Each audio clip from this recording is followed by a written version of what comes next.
Good afternoon बेटा। Good afternoon sir. थोड़ा सा time good afternoon sir. Technical problem की वजह से थोड़ा टाइम लग गया आज, मौसम की वजह से।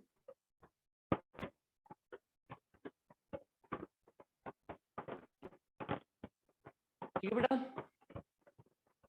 परसों हम जिस टॉपिक का अध्ययन कर रहे थे वो हमने देखा लिपि, यानी कि जो हड़प्पा कालीन जो लिपि थी उसके बारे में हमने अध्ययन किया और उसके बारे में जानने का प्रयास किया कि हड़प्पा कालीन जो लिपि थी वो कैसी थी। आपको एक चीज मैंने बताई थी कि जो वहां की लिपि थी वो चित्रात्मक थी, अलग अलग चित्र बने हुए हैं जो हर किसी एक शब्द को दर्शाते हैं। लिपि का जो शब्द लिखा हुआ रहता था वो कम लाइन में लिखा रहता था, ज्यादा से ज्यादा एक लाइन में एक लिपि मिली है, तो यानी ज्यादा वो लिखते नहीं थे और आज तक उस लिपि को पढ़ा नहीं गया है। और उस लिपि की खासियत क्या बताई थी मैंने कि जो हड़प्पा कालीन जो लिपि थी वो दाईं ओर से बाईं ओर की ओर लिखी जाती थी। इन सभी चीजों के बारे में हमने जान लिया। अब आज का जो हमारा टॉपिक है वो है आपके बाठ।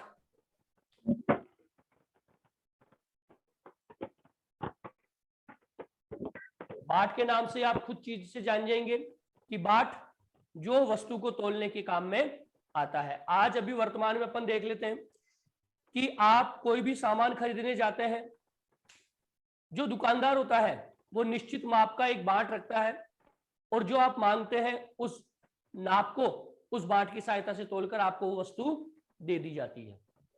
अब सोचिए कि आज से हजारों साल पहले जब इस प्रकार का बाजार रहा होगा, व्यक्तियों को सामान की आवश्यकता होती होगी, तो वो सामान लेने के लिए जब मार्केट या बाजार में जाता था तो उस समय भी, यानी हड़प्पा कालीन सभ्यता की हम बात कर रहे हैं, उस समय भी जो दुकानदार होता था वो बाट से सामान को तोलकर देता था। ये चीज खासियत है वहां की कि उस समय आप अपनी पुस्तक में देख लीजिए, प्रारंभ में जब आपका लेसन प्रारंभ हो रहा है वहीं पर कुछ बाट के चित्र बने हुए हैं, अलग अलग प्रकार के बाट, त्रिकोण टाइप में बना हुआ है, लंबा बाट बना हुआ है, चौकोर बना हुआ है।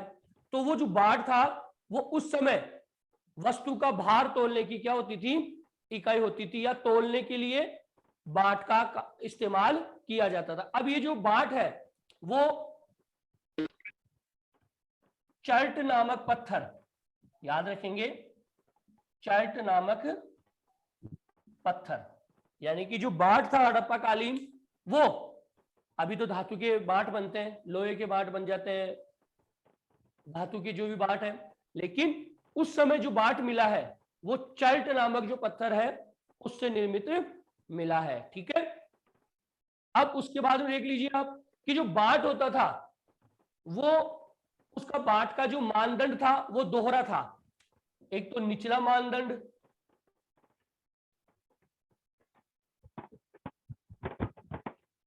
और एक ऊपरी मानदंड।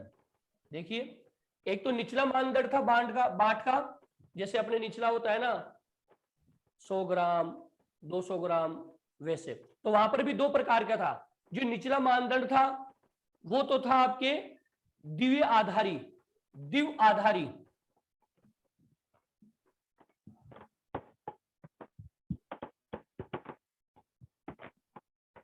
आपको केवल इतना याद रखना है कि निचला मानदंड का जो बाट होता था वो दिव्य आधारी होता था, और जो ऊपरी मानदंड होता था वो होता था दशमलव प्रणाली पर आधारित।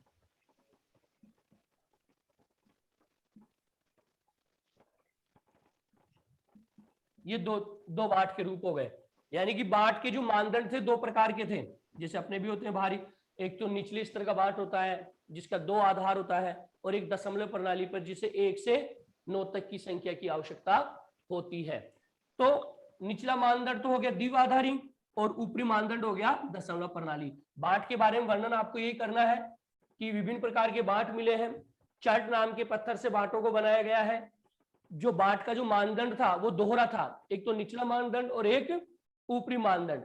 जो निचला मानदंड था वो तो था द्विव आधारी, और जो ऊपरी मानदंड था वो था दशमलव प्रणाली के ऊपर आधारित। जैसे जो द्विव आधारी मानदंड है उसमें देखो संख्या क्या होती थी, 1 2, जो निचली द्विआधारी बांट था उसका देखो संख्या 1 2 8 16 32, 8 16 और 32, और अधिक से अधिक यहां थी, ज्यादा से ज्यादा वो थी 12,800। याद रखेंगे आप, यानी कि द्विआधारी जो बांट का था वो नियम क्या था, 1 2 4 8 16 32, और ज्यादा से ज्यादा कितना मिला है, 12,800 तक के बांट का प्रमाण मिला है। ठीक है, चले आगे।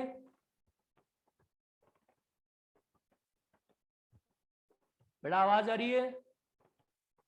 Yes sir. ठीक है, Yes, आगे sir. चलते हैं। ऊपरी मानदंड, और ये इसके बारे में अपन ने समझ लिया, इसके बारे में देख लिया भाई। द्विआधारी जो थे वो 1 2 4 8 और 16 थे, और अधिक से अधिक कितना था, वो था 12,800। अब देखिए आप, जो तोल होता था, बांट का जो तोल होता था, उसमें तोल में 16 अपवर्तकों का प्रयोग होता था। तोल में 16 अपवर्तकों का प्रयोग, यानी कि जो तोल होता था उसमें 16 अपवर्तकों का प्रयोग होता था। और मैं आपको एक चीज बता दूं कि अपने जो बाट अभी यूज में लेते हैं, तो 1 केजी का बाट 1 केजी बराबर 16 आना, ये लो, यानी 16 आने मिलकर 1 रुपया, कहने का मतलब 16 आने मिलकर 1 रुपया का निर्माण करते हैं। वैसे ही जो बाट होते थे वो तोल में 16 अपवर्तकों का प्रयोग किया जाता था। जैसे उदाहरण आप देख लीजिए, अब आप खुद पता लगा लेंगे। आना, आना से आप समझ जाएंगे। जैसे अठन्नी, अठन्नी आपने देखी होगी, किस किसने देखी अठन्नी?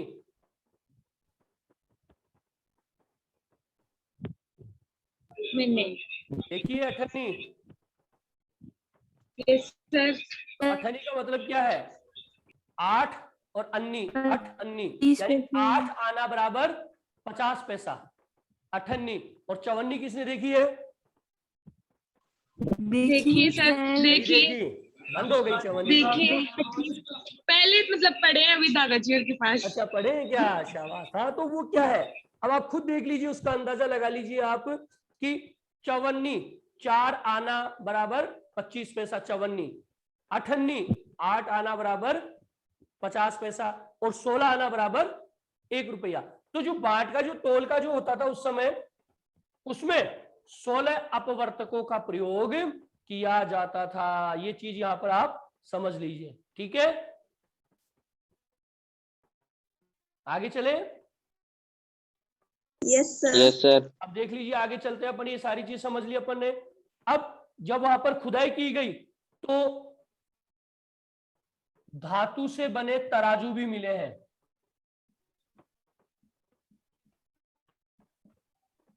यानी कि जब खुदाई की गई तो वहां पर तराजू भी मिले हैं धातु से, तो जिससे ये पता लगता है कि उस समय के जो लोग थे वो वस्तु को तोलने के लिए बाट और तराजू दोनों का इस्तेमाल करते थे। कुछ बाट तो इतने बड़े मिले हैं जिनको रस्सियों से उठाया जाता था, कुछ बाट इतने मोटे और बड़े मिले हैं जिनको रस्सियों की सहायता से उठाया जाता था। तो बाट के बारे में अध्ययन कर रहे हैं, दोबारा से समझ लीजिए आप। बाट में आपको ज्यादा याद नहीं करना है, चट नामक पत्थर हो गया।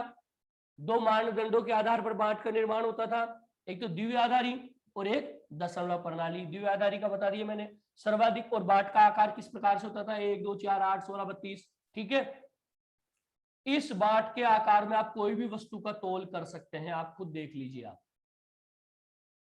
कैसे भी खुद आप अंदाजा लगाइए। 10 किलो तोलना है तो 2 और 8 हो गया, 5 किलो तोलना है 4 और 1 हो गया, 6 तोलना है 2 और 6 हो गया 10, 7 तोलना है तो ये 3 हो गए।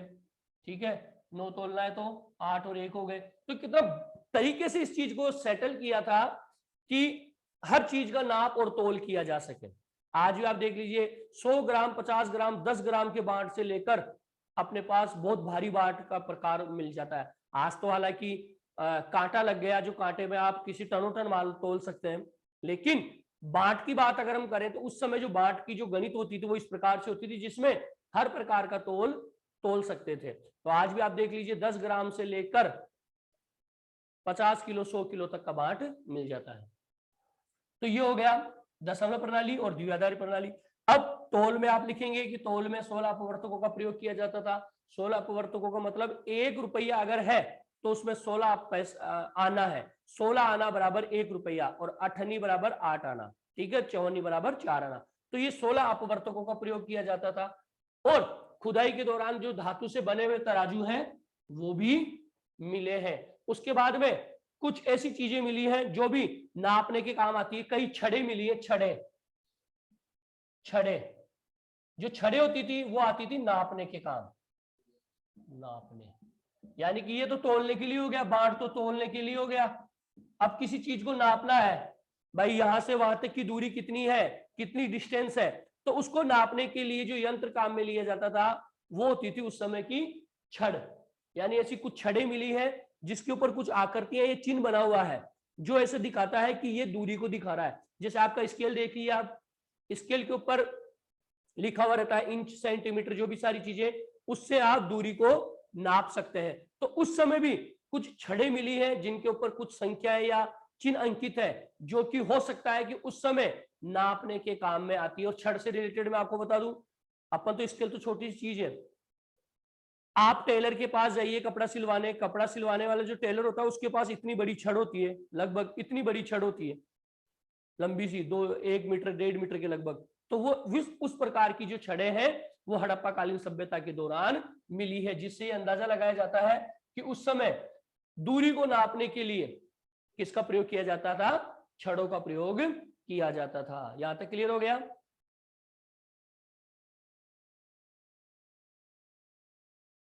ठीक है बेटा? Yes sir, yes sir. यानी कि बाट का कंप्लीट हो चुका है।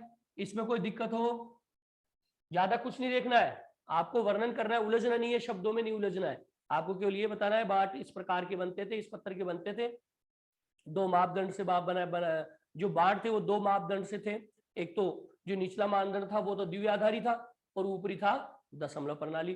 बाट जो 1 2 4 सीक्वेंस में बने हुए थे अलग अलग, जिससे हर तोल को तोला जा सकता है, तो ज्यादा से ज्यादा 12,800। और 16 प्रवर्तकों में जो तोलने का माप था वो 16 प्रवर्तकों में होता था, जिसमें मैंने आपको बता दिया 16 का मतलब क्या है, किस प्रकार से है। कुछ खुदाई के दौरान धातु के जो तराजू है वो भी मिले हुए हैं, कुछ छड़ें मिली है जिससे अंदाजा लगाया जाता है कि उस समय के जो हड़प्पा कालीन जो लोग थे वो नापने के लिए छड़ों का इस्तेमाल करते थे। ठीक है, ठीक है बेटा, आगे चले। Yes sir. Yes sir.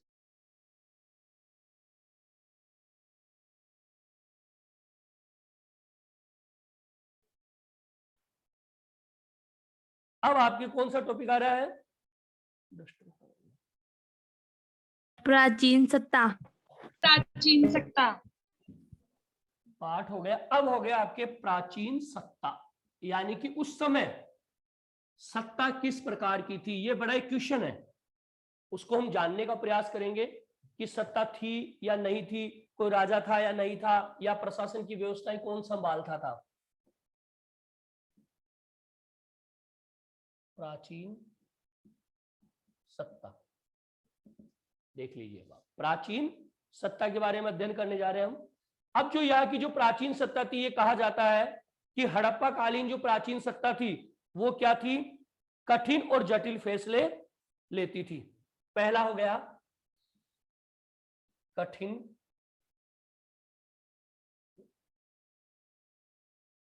व जटिल, इससे आप समझ जाएंगे जल्दी से। यानी कि जो हड़प्पाई जो समाज था वो कठिन और जटिल फैसले लेता था। ठीक है, पहला तो ये हो गया। दूसरा आप देखेंगे कि हड़प्पाई जो भी वस्तुएं मिली है, पूरा वस्तुएं जितनी भी मिली है उसमें एक रूपता है।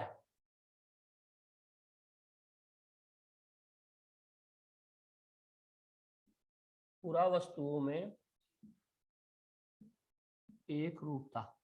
अब एक रूपता का मतलब क्या है कि हड़प्पा कालीन सभ्यता इतनी फैली हुई है और कठिन और जटिल फैसले लेने के भी प्रमाण मिले हैं या क्रियान्वित किया जाता था कठिन और जटिल फैसले लेने के लिए।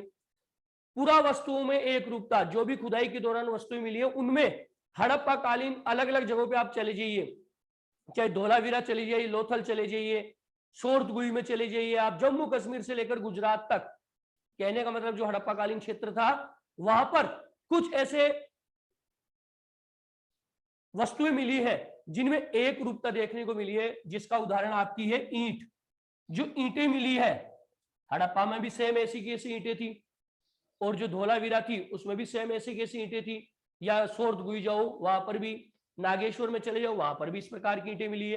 तो कहने का मतलब यह है कि हड़प्पाई जो पूरा वस्तुएं मिली है उसमें क्या है, एक रूपता देखने को मिली है। और यहाँ के जो मृद भांड है, बाट, आभूषण, ईंटें, ये सभी ऐसी चीजें हैं जब ये मिली है अलग अलग जगहों पर, लेकिन इनमें एक रूपता है, एक तरह दिखने वाली चीजें हैं। तो ये इस चीज को दर्शाती है कि सभी में एक समान चीजें हैं, एक रूपता है, जिसके पीछे कारण क्या है ये चीज जानने का हम प्रयास करेंगे। ठीक है, अब देख लीजिए, आप खुद देख लीजिए, मैंने एक उदाहरण बता दिया कि बहुत सी ऐसी वस्तुएं मिली हैं जिनमें एक रूपता है, और चाहे जम्मू कश्मीर से लेकर गुजरात तक इस चीज के हड़प्पा कालीन सभ्यता का पता लगा लो, बहुत सी ऐसी सामग्री या वस्तुएं मिली हैं जो समान मिली है। और हमने एक चीज और देखी थी कि कई अलग अलग कारण हैं, जिसमें एक विशेष कारण क्या था कि जो बस्तियां थी, बस्तियों के बारे में मैंने पढ़ा था कि जो बस्तियां थी वो विशेष स्थलों पर आवश्यकता अनुसार बसाई जाती थी।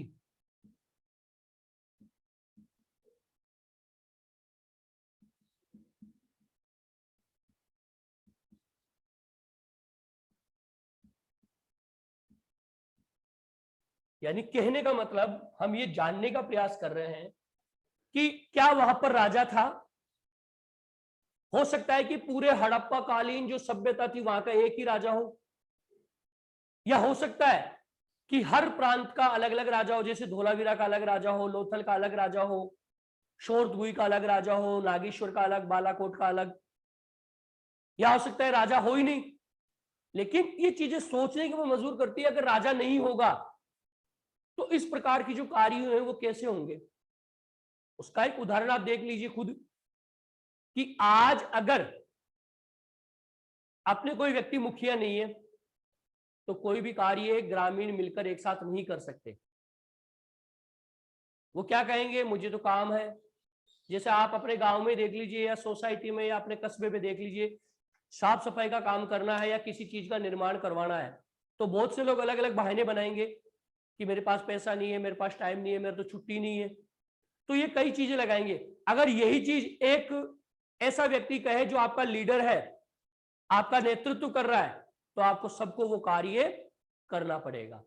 तो जिस प्रकार से प्राचीन जो हड़प्पा सभ्यता में हमें चीजें मिली है, उससे इस चीज का प्रतीक होता है कि कोई ना कोई तो था जो ऐसा लीडर था जिसकी देखरेख में कार्य होता था। जैसे मैंने कहा था कि सबसे बड़ी चीज वहां पर श्रम, चबूतरे के ऊपर मकान बने हुए हैं, किला बना हुआ है, बड़ी बड़ी इमारतें बनी हुई है जिसमें श्रम की आवश्यकता होती थी। तो ऐसा तो है नहीं कि हर व्यक्ति आके काम में लग जाएगा, तो कहीं ना कहीं कुछ ऐसे व्यक्ति रहे होंगे जो उस चीज को लिए कहते थे कि आप लोग सब मिलकर ये कार्य कीजिए।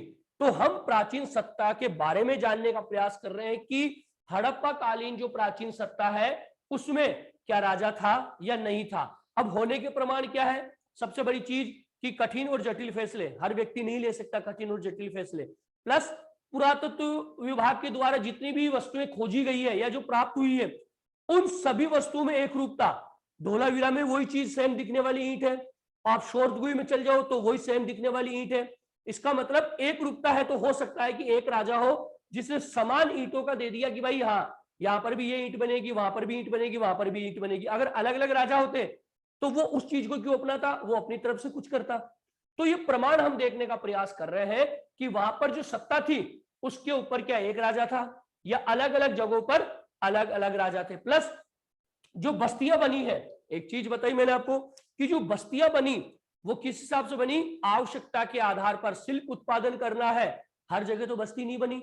बस्ती कहां बनी, जहां पर शिल्प उत्पादन के लिए उन्हें वस्तुएं चाहिए थी, जिन वस्तुओं की उन्हें आवश्यकता थी उसके आधार पर ही अलग अलग जगहों पर वहां पर बस्तियों का निर्माण किया गया। तो इस चीज का प्रतीक होता है कि भाई हाँ ये चीज हो सकती है कि भाई मुझे पता है कि लोहा कहाँ मिलेगा तो मैं वहीं बस्ती बनाऊंगा, मुझे पता है पत्थर कहाँ मिलेगा तो मैं वहीं बस्ती बनाऊंगा। तो ये एक प्रमाण हम जानने का प्रयास कर रहे हैं कि हड़प्पा कालीन जो प्राचीन सत्ता थी वो किस प्रकार की थी, क्या राजा के ऊपर आधारित थी, राजा था या नहीं था, अलग अलग भाग थे तो क्या अलग अलग भाग का एक ही राजा था या फिर अलग अलग भाग में अलग अलग राजा स्थापित थे। तो इसी चीजों को हम जानने का प्रयास कर रहे हैं, ठीक है। प्लस एक देखिए आप कि जो श्रम संगठित किया गया था, अब उदाहरण मैंने आपको दे दिया कि किसी कार्य को गांव में आपको संयुक्त रूप से कोई कार्य करना है तो मैं और आप मिलकर सबको एकत्रित नहीं कर सकते, और हमारे ऊपर ही अगर कोई नेतृत्व करता है, हमारा लीडर है, वो सबको एकत्रित कर लेगा और ये कह देगा भाई आज हमको मिलकर ये कार्य करना है। तो इस चीज से थोड़ा सा अंदाजा लगता है कि हाँ ऐसा कोई व्यक्ति रहा होगा जो सत्ता पर होगा और वो अपने निर्देशन से हर प्रकार का जो कार्य है समाज का या अपने नगर का वो करवाता होगा। तो ये हो गया आपकी प्राचीन सत्ता। यहां तक कोई दिक्कत?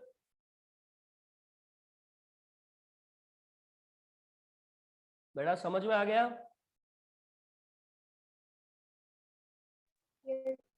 Yes sir. कोई दिक्कत? No sir. अभी बता देना बेटा, दोबारा समझा दूंगा, कोई दिक्कत हो तो बोल देना।